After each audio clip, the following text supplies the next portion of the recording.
Forget the hustle because today we are living slow in northern Thailand. And I'm talking mangoes for breakfast kind of slow. You can already kind of see it here in the reflection, but let me show you what I am waking up to every day here at my Airbnb. Rainy season is upon us earlier than expected, but you can still pretty much go about your day and do your things. And after spending my first month in Thailand amidst the chaos of Bangkok, it was a pretty sweet deal swapping that for the sounds of birds here. I'm about a 15-minute drive from the old city in Chiang Mai, so here it's really peaceful. I love coming here to the pool. There's also a gym just above me, so it's quite easy to get some exercise in, which of course is very important for our slow living strategy of the month. But because today it's kind of raining, I'm not going to go in the pool and we're going to go check out a local lunch instead. It doesn't seem like there are any heavy rains in the near future. And of course, walking is always excellent exercise, and I've been able to do a lot of that around here. And if I need to go into the old city, I can just grab a Grab motorbike, and I'm usually there in about 10 to 15 minutes, so that's pretty easy and affordable as well. Once you go through this little gate thing, you arrive at a temple.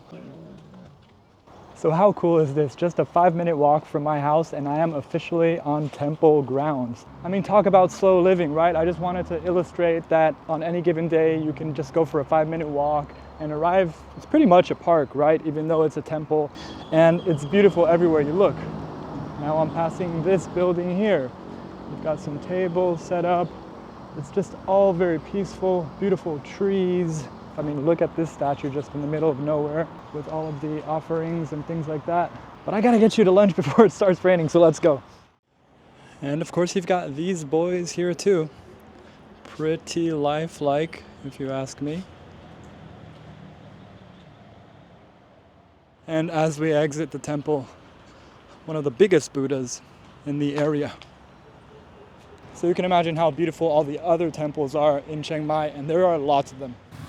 And I've actually never walked this way before, but I can tell it's pretty much as local as it gets.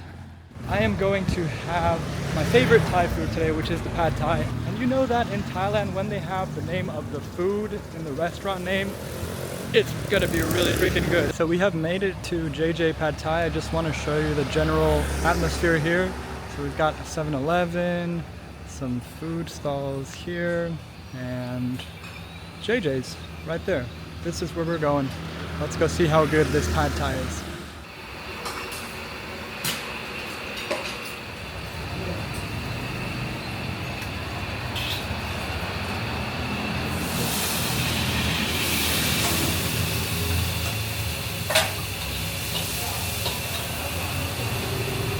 So I ordered the pad Thai with tresh prawn, although admittedly I have no idea what a tresh prawn is. And if you were feeling a little more adventurous, you can try some other things on this menu, like, for example, fried rice with sardines in ketchup, or pineapple baked rice with fried egg hot dog, stir-fried black fungus with egg. Who doesn't like a good fungus with egg?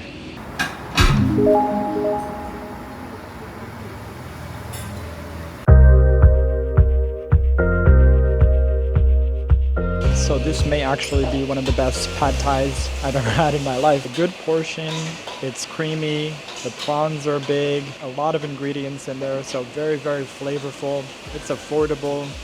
I would 100% recommend JJ Pad Thai here in Chiang Mai. I told you, if it has the food name and the restaurant name, definitely go for it. Man, that was so freaking good, and an amazing deal as well. It was only 75 baht, and I got Pepsi with that. Definitely do check out JJ's. So now let's walk back home, because even though it's my day off, I have a few more relaxing activities to attend to. Checking out the temples in Chiang Mai is another great way to slow things down. There are over 300 temples scattered throughout the town and the surrounding countryside, making it the city with the most temples in Thailand. This one is called Wat Chedi Luang, and it's definitely one of the nicest ones in the old city. It costs just 50 baht to get in and takes about an hour to explore. I just got a motorbike to drop me off at what is Mark 0 of Chiang Mai, and that is right behind me. It is called the, I want to do the pronunciation justice, gate. And you can see a lot of selfie hunters behind me because apparently the thing here is to get a picture while the pigeons are flying behind you. And for that reason, there's a lot of pigeons around this gate. But I will not be taking any pigeon selfies today. My intention is to show you one of the night markets that happen every single night here in Chiang Mai, and they are an excellent place to just kind of cool off, grab a refreshment, a snack, or even dinner, which is my case today. The slow living continues into the night here in Chiang Mai.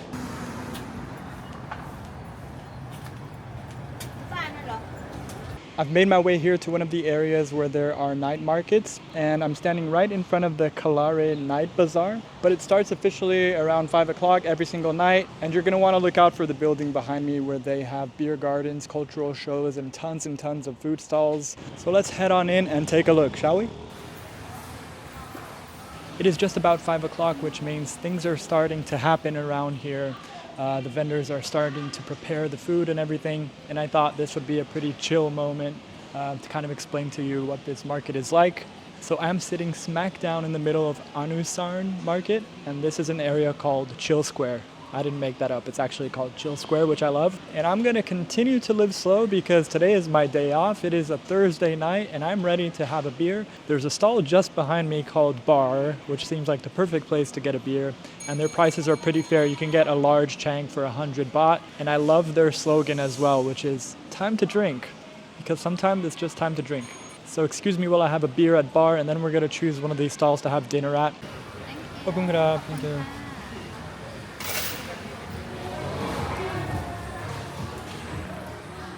It's dinner time. I have finished my large Chang and I'm ready to eat some food now. They have 50 baht deals at each of the stalls, so I'm thinking I will get 5 pieces of dumplings. Let's put this plan into action right now. Sawadee krab. Can I have 5 vegetable?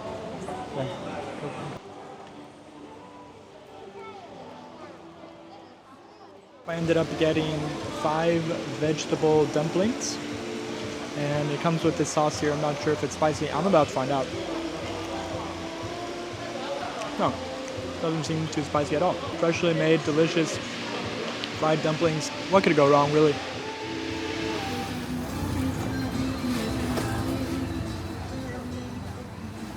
And I'm actually heading to the other market, which is called Kalade, and it's literally just a 5-minute walk.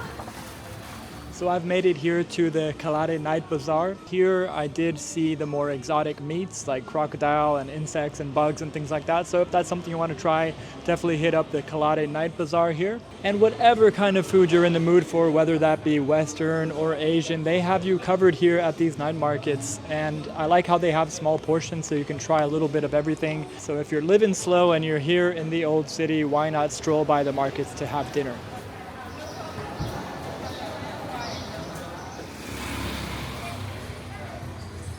You've already noticed that slow living doesn't have to be expensive, but now we're gonna dive headfirst into Chiang Mai's affordability.